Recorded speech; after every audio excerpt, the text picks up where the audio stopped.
les allées ombragées de Boulogne-Billancourt, cette commune cossue aux portes de Paris, ont vu grandir Guillaume Canet dans une famille d'éleveurs de chevaux, où l'odeur du foin et le bruit des sabots rythmaient le quotidien.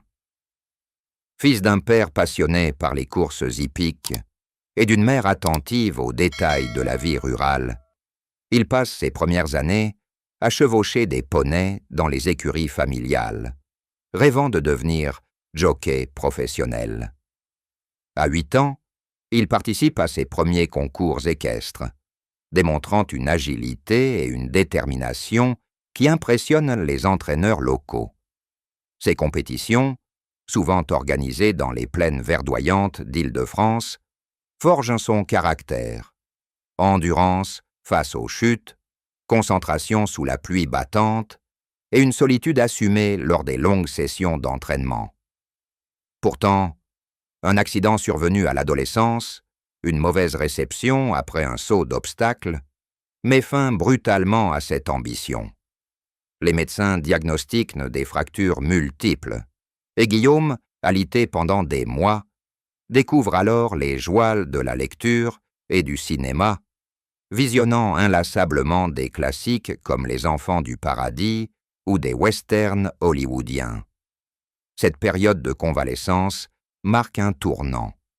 Il s'inscrit à des cours de théâtre au lycée, où ses professeurs notent une expressivité naturelle, une capacité à incarner des rôles complexes avec une économie de gestes.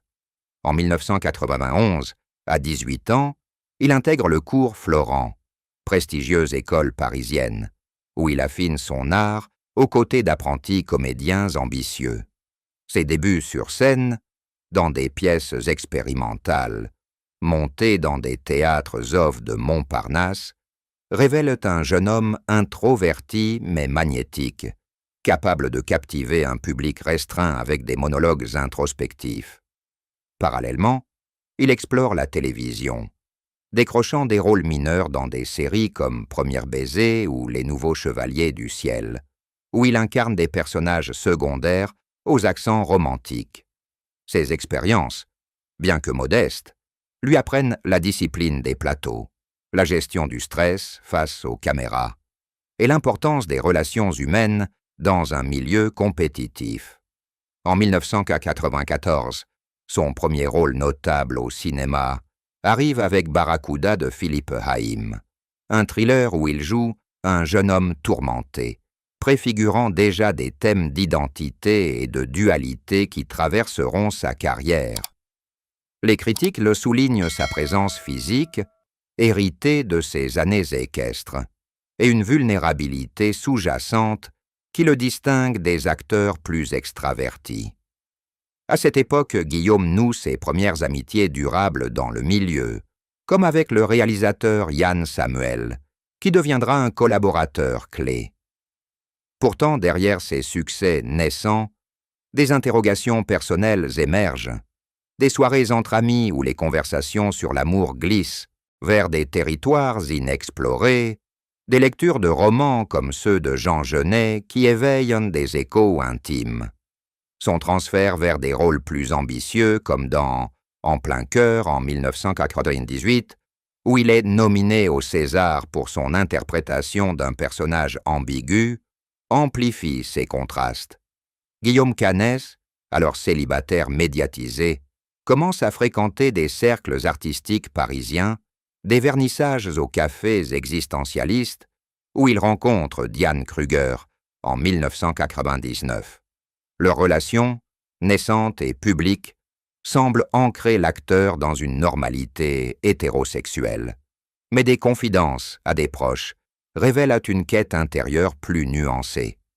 Ce chapitre initial, ancré dans des fondations solides, de passion sportive et de découverte artistique, esquisse un portrait d'un homme en construction, un cavalier reconverti en conteur d'histoire qui protège encore ses secrets les plus profonds. Lorsque Guillaume Canet débarque sur la scène internationale avec The Beach en 2000, dirigé par Danny Boyle, Paris le voit déjà comme une étoile montante. À 27 ans, il partage l'affiche avec Leonardo DiCaprio dans ce thriller psychologique tourné en Thaïlande, où il incarne un voyageur énigmatique, rôle qui exploite sa silhouette athlétique et son regard introspectif. Les plages paradisiaques et les jungles luxuriantes du tournage contrastent avec les nuits solitaires dans des bungalows isolés, où Guillaume, loin de sa famille, confronte pour la première fois des doutes sur sa vie affective. De retour en France, il enchaîne avec la fidélité d'Andrzej Zulawski, aux côtés de Sophie Marceau, une romance tourmentée qui explore les frontières de la loyauté et du désir. Les scènes intimes, filmées avec une intensité crue, le poussent à questionner ses propres limites émotionnelles. En 2001, son mariage avec Diane Kruger, actrice allemande rencontrée 2 ans plus tôt, est célébré dans une cérémonie discrète à la campagne, près des écuries familiales. Les médias saluent ce couple glamour, symbole d'une union transfrontalière. Mais derrière les sourires posés, des tensions émergent. Les emplois du temps surchargés, avec Diane tournant à Hollywood et Guillaume enchaînant les projets hexagonaux comme Joyeux Noël en 2005, où il joue un lieutenant français pendant la Grande Guerre. Ce film, nominé aux Oscars, le propulse au rang d'acteur bankable, capable de porter des drames historiques avec une gravité nuancée.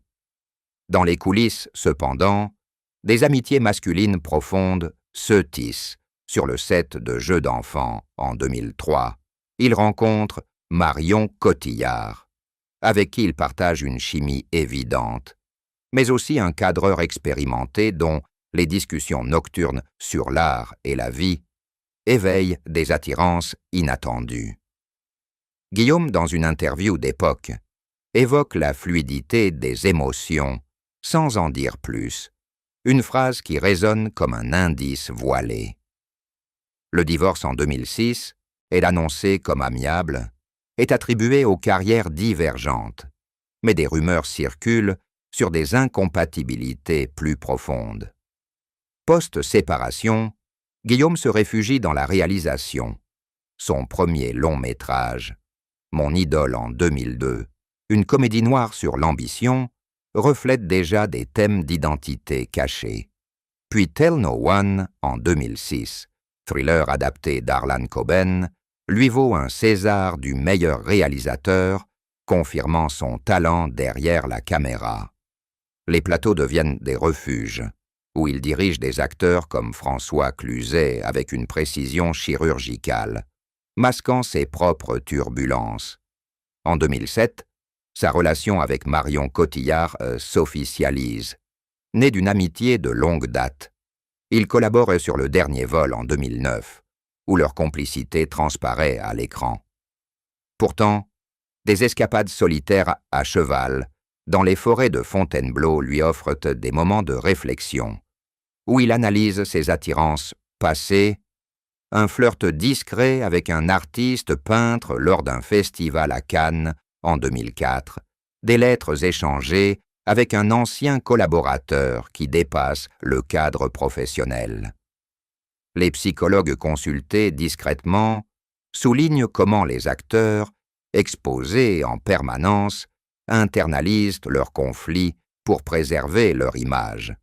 Ce chapitre d'ascension, ponctué de triomphes comme Little White Lies en 2010, un succès au box-office explorant les mensonges entre amis, dessine un Canet partagé entre gloire publique et quête privée. Un réalisateur qui filme les failles des autres tout en protégeant les siennes. L'année 2010 marque un pic pour Guillaume Canet avec Little White Lies, comédie dramatique qu'il écrit et réalise, réunissant un casting étoilé comme François Cluzet et Marion Cotillard. À 37 ans, il orchestre ce récit choral sur des vacances entre amis perturbés par un accident, filmant les côtes atlantiques avec une sensibilité qui capture les non-dits et les tensions latentes. Le succès phénoménal, plus de 5 millions d'entrées, le consacre comme un maître du cinéma français contemporain, capable de mêler humour et mélancolie. Sur le plateau, Guillaume dirige avec une autorité bienveillante, mais les nuits d'hôtel à Arcachon révèlent des insomnies prolongées, où il rumine des souvenirs d'avant son mariage avec Diane. Sa relation avec Marion, épanouie publiquement, donne naissance à leur premier enfant en 2011, un fils qui ancre l'acteur dans une paternité attentive, organisant des escapades familiales en Normandie pour fuir les paparazzis. Pourtant, des fissures apparaissent. En 2013, Blood Ties, remake américain tourné à New York, avec Clive Owen et Billy Crudup, explore les liens fraternels ambigus, écho inconscient de ses propres questionnements. Lors des promotions à Cannes, où le film est présenté hors compétition, Guillaume évoque dans une conférence de presse la complexité des relations humaines, une déclaration analysée par les observateurs comme un voile sur des expériences personnelles. La naissance de leur fille en 2017 renforce le couple, mais des voyages solitaires, comme un stage équestre en Mongolie en 2015, lui permettent d'explorer des connexions masculines, platoniques, des amitiés avec des guides locaux qui frôlent l'intime sans jamais basculer. En 2014, son rôle dans La prochaine fois, Je viserai le cœur, où il incarne un tueur en série, lui vaut une nomination au César, démontrant une versatilité qui masque une usure intérieure. Les analyses critiques louent sa capacité à humaniser les monstres, mais Guillaume, dans des carnets privés, note une fatigue accumulée, un sentiment d'inauthenticité grandissant. Sa collaboration récurrente avec Marion sur Rock'n'Roll en 2017, satire sur le star system où il se met en scène, offre un exutoire humoristique, mais les scènes de crise conjugale fictive réveillent des échos réels. En 2019, Nous finirons ensemble, suite de Little White Lies, réunit à nouveau ses amis acteurs pour explorer les évolutions des personnages, miroir des siennes propres. Les débats sur le tournage, autour de feux de camp au Cap Ferré, portent sur l'évolution sociétale, les droits LGBTQ+, post-mariage pour tous, et Guillaume écoute attentivement, partageant des anecdotes voilées sur des amours compliqués de jeunesse. La pandémie de 2020 isole la famille dans leur maison de campagne. Un confinement qui devient un temps de bilan. Lecture de biographies comme celle de Rock Hudson, star hollywoodienne aux secrets similaires, et des discussions avec un thérapeute via visioconférence sur la fluidité sexuelle. Ce chapitre de sommet créatif, entrecoupé de rôles comme dans L'affaire Farewell en 2009 ou Last Night en 2010, révèle un Canet au zénith professionnel, mais en proie à des abysses intimes. Un père et conjoint engagé qui, à l'approche de la cinquantaine, sent le besoin de réconcilier ses multiples facettes. À partir de 2019, avec la sortie de Nous finirons ensemble, Guillaume Canet entre dans une phase de maturité où ses films gagnent en profondeur thématique, explorant les regrets et les réconciliations. À 46 ans, il réalise ce projet comme une thérapie collective, filmant des scènes de retrouvailles émouvantes sur les plages landaises, où les personnages le confrontent leurs mensonges accumulés. Ce miroir fictionnel l'incite à revisiter ses propres archives, des photos jaunies de son adolescence équestre, où des compagnons de manège posent bras dessous, éveillant des souvenirs d'affections ambiguës. Professionnellement, il enchaîne avec des rôles secondaires mais impactants, comme dans Au nom de la terre en 2019, drame rural sur les agriculteurs en crise, où son interprétation d'un père de famille en détresse résonne avec ses racines familiales. Les festivals, comme celui de Toronto pour la promotion de Blood Ties en version remasterisée, deviennent des occasions de networking, mais aussi de rencontres fortuites, un dîner avec un producteur américain ouvertement gay, dont les confidences sur les coming-outs tardifs dans l'industrie plantent des graines de réflexion. En 2021, la crise sanitaire le pousse à un projet plus intimiste, un court-métrage expérimental sur l'isolement, tourné dans sa propriété avec Marion et les enfants comme figurants. Cette période de repli familial renforce les liens avec sa progéniture, des après-midi à cheval avec son fils, apprenant les bases du saut d'obstacles, et des soirées lecture avec sa fille, où des contes modernes sur la diversité sexuelle s'invitent naturellement.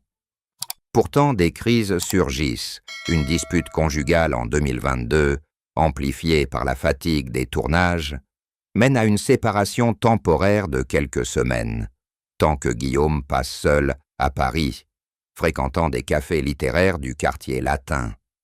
Là, il renoue avec un ancien ami du cours Florent, un metteur en scène dont la relation ouverte défie les normes, et leurs échanges sur la bisexualité masculine deviennent des révélations progressives. L'analyse sociologique de cette ère met en lumière comment les artistes de sa génération, influencés par le mouvement MeToo, commencent à déconstruire les tabous autour de la fluidité identitaire. En 2023, son rôle dans Astérix et Obélix, L'Empire du Milieu, comédie grand public où il dirige Marion, offre un répit ludique, mais les coulisses en Chine révèlent des moments de vulnérabilité. Des promenades solitaires le long de la Grande Muraille, où il contemple les horizons vastes comme métaphore de ces horizons intérieurs inexplorés.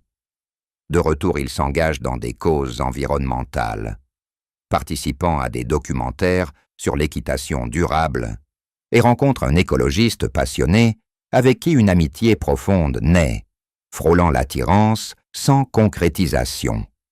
Ses enfants, adolescents curieux, posent des questions directes sur l'amour, inspirant Guillaume à une transparence partielle lors d'un voyage familial en Italie, berceau de ses ancêtres équestres. En 2024, un projet avorté de biopic sur un peintre queer du XIXe siècle le confronte à ses limites. Il abandonne le rôle, invoquant un manque d'authenticité, mais cette décision catalyse une introspection accrue. Des séances de yoga et de méditation, adoptées pour gérer le stress, deviennent des espaces de libération émotionnelle où des visualisations guident vers l'acceptation de soi. Ce chapitre étendu, riche en collaborations comme avec Yann Samuel pour un remake de Jeux d'enfants en version théâtrale, tisse un Canet en pleine évolution, un artiste qui, face aux échos refoulés de son passé, prépare subtilement le terrain à une vérité longtemps différée, équilibrant gloire et guérison personnelle,